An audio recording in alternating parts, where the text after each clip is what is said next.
Hello friends, welcome to MPR take.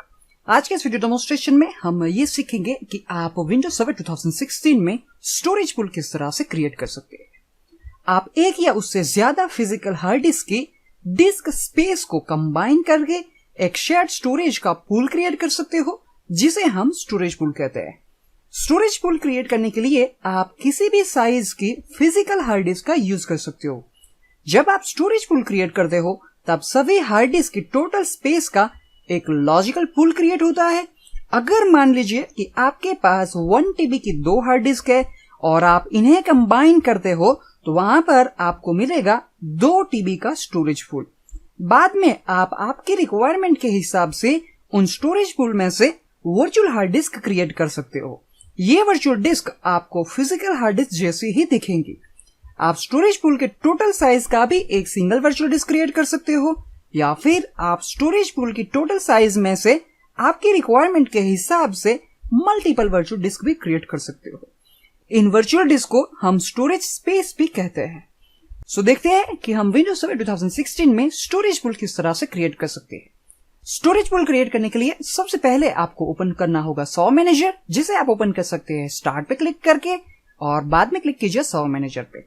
जैसे server manager console open हो जाता है और सक्सेसफुली लोड हो जाता है, उसके बाद आपको क्लिक करना है फाइल एंड स्टोरेज सर्विसेज के ऊपर। अब आपको यहाँ पर क्लिक करना है स्टोरेज पूल्स के ऊपर।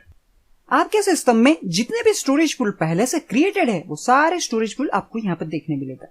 जैसे आप यहाँ पर देख रहे हैं कि करंटली हमारे पास कोई भी स्टोरेज पूल हमने क्रिएट नहीं किया हुआ है।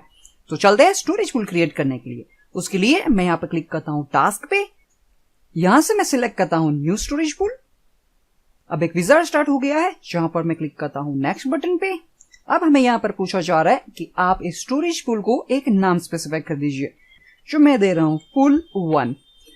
जैसे आप यहां पे देख रहे हैं कि हमारे पास करंटली एक ही सर्वर ऐड किया हुआ है हमारे सर्वर मैनेजर कंसोल के अंदर, इसलिए वही सर्वर हमें यहां पर देखने मिल रहा है, जो है सर्वर 01। सिलेक्ट कर लेते हैं सर्वर 01 को और क्लिक करता हूं नेक्स्ट बटन पे। अब आपके सिस्टम में आपने जितनी भी हार्ड डिस्क अटैच की हुई है वो सारी हार्ड डिस्क आपको यहाँ पर देखने मिलेगी, जिनमें से आप जितनी हार्ड डिस्क का यूज करके स्टोरेज पूल क्रिएट करना चाहते हो वो हार्ड डिस्क आप यहाँ से सिलेक्ट कर सकते हैं। इस डेमोन्स्ट्रेशन के लिए करंटली हम पहले 2 हार्ड डिस्क का ही यूज कर रहे हैं, जिसकी साइज है 100 GB ईच, यानी कि कुल मिला के जो स्टोरेज पूल हम क्रिएट करेंगे उसकी टोटल कैपेसिटी होगी 200 GB। क्लिक करते हैं नेक्स्ट बटन पे। अब आपको यहाँ पर कंफर्मेशन के लिए पूछा जा रहा है कि आप सर्वर 01 के ऊपर एक स्टोरेज पूल क्रिएट कर रहे हो, जिसे आपने नाम दिया है पूल 1, और जो टोटल कैपेसिटी होगी उस स्टोरेज पूल की वो होगी 200 GB। आप 2 फिजिकल डिस्क का यूज करके ये स्टोरेज पूल क्रिएट कर रहे हो। क्लिक करते हैं क्रिएट पे।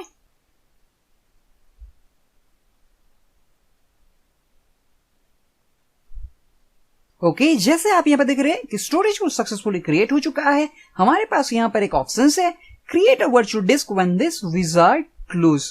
अगर आप यहां से ही वर्चुअल डिस्क विजार्ड स्टार्ट करना चाहते हो तो आप इस चेकबॉक्स को सिलेक्ट कर सकते हो, बट हम इसे सिलेक्ट नहीं कर रहे हैं। मैं क्लिक कर रहा हूं क्लोज पे और अब हमें यहाँ पर हमारा स्टोरेज पूल देखने मिल रहा है, जिसका नाम है पूल 1 और जिसके अंदर हमने ये 2 हार्ड डिस्क को ऐड किया हुआ है, जिसकी साइज है 100 GB। आपको यहाँ पर टोटल कैपेसिटी देखने मिल रही है, जो है 199 GB। अगर आपको इस स्टोरेज पूल के अंदर वर्चुअल डिस्क क्रिएट करना हो तो आप यहाँ से राइट क्लिक करके भी सिलेक्ट कर सकते हैं न्यू वर्चुअल डिस्क, और पूल सिलेक्ट करने के बाद आप यहाँ पर भी क्लिक कर सकते हैं to create a virtual disk, start the new virtual disk wizard के ऊपर। मैं यहाँ पे क्लिक करता हूँ। अब आपको पूछा जा रहा है कि आप स्टोरेज पूल सिलेक्ट कर लीजिए। जो हमारे पास एक ही स्टोरेज पूल है वो है पूल 1। क्लिक करते हैं ओके पे। अब यहाँ पर एक विजार्ड स्टार्ट हो गया है। यहाँ पर मैं क्लिक करता हूँ नेक्स्ट बटन पे। अब आपको पूछा जा रहा है कि आप इस वर्चुअल डिस्क को एक नाम स्पेसिफाई कर दीजिए, जो मैं नाम स्पेसिफाई कर देता हूँ वर्चुअल डिस्क 1। क्लिक करते हैं नेक्स्ट पे। यहाँ पर भी मैं क्लिक करता हूँ नेक्स्ट बटन पे। अब आपके पास यहाँ पर सेवरल ऑप्शंस अवेलेबल है कि आप इस वर्चुअल डिस्क के लिए कौन सा स्टोरेज लेआउट सिलेक्ट करना चाहते हैं। जो बाय डिफॉल्ट सिलेक्टेड ऑप्शंस होता है वो होता है मिरर।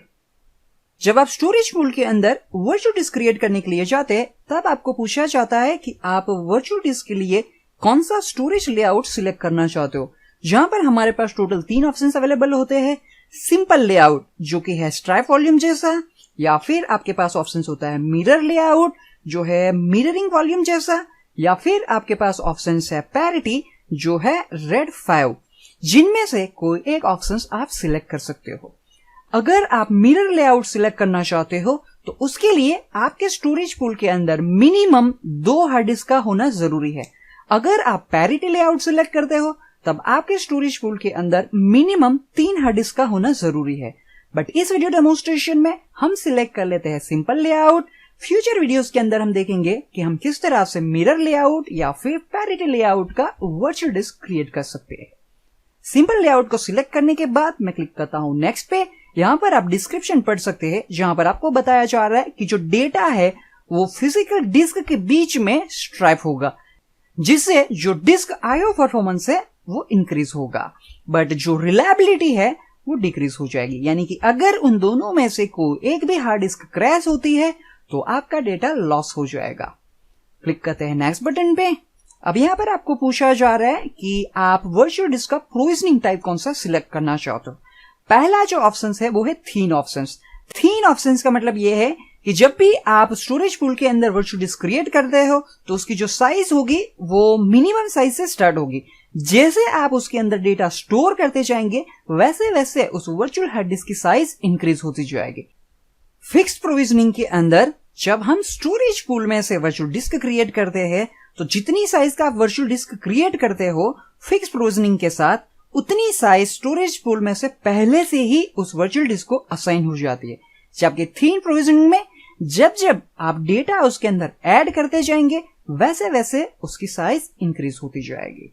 तो इस डेमोन्स्ट्रेशन के लिए हम सिलेक्ट कर रहे हैं थीन प्रोविजनिंग और मैं क्लिक करता हूं नेक्स्ट बटन पे। अब आपको यहाँ पर स्पेसिफाई करना है इस वर्चुअल डिस्क का साइज, जो मैं यहां से स्पेसिफाई कर रहा हूं 100 GB।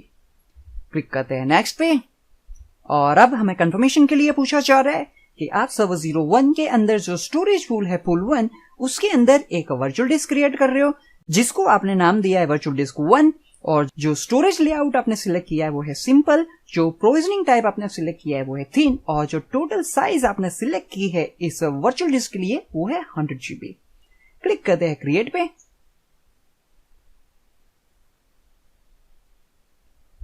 ओके, जैसे आप देख रहे हैं वर्चुअल डिस्क सक्सेसफुली क्रिएट हो चुकी है। जब आप वर्चुअल हार्ड डिस्क क्रिएट कर लेते हैं उसके बाद आपको उस वर्चुअल हार्ड डिस्क की स्पेस यूज करने के लिए उसमें पार्टीशन या वॉल्यूम क्रिएट करना होता है। ये प्रोसेस जैसे हम फिजिकल हार्ड डिस्क में वॉल्यूम क्रिएट करते हैं उसके जैसे ही होती है, जिसे ड्राइव लेटर असाइन करके आपको फॉर्मेट करना होगा।